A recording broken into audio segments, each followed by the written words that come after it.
భగవద్గీత తెలుసా? వంచన యొక్క ఆశయం ధర్మం అయితే ఆ వంచన కూడా ధర్మమే.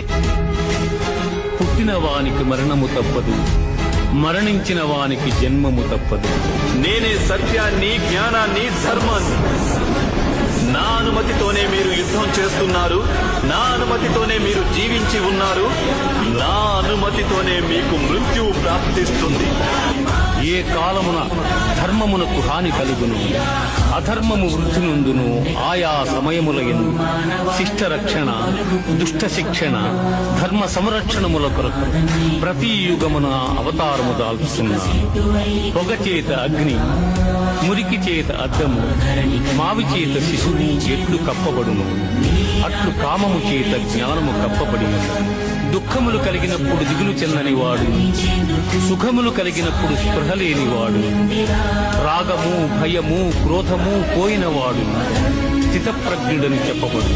మనుష్యుడెట్లు చినిగిన వస్త్రమును వదలి నూతన వస్త్రమును ధరించును, అట్లే ఆత్మ జీర్ణమైన శరీరమును వదలి కొత్త శరీరమును ధరించుకున్నది. ఆత్మ నాశనము లేనిది,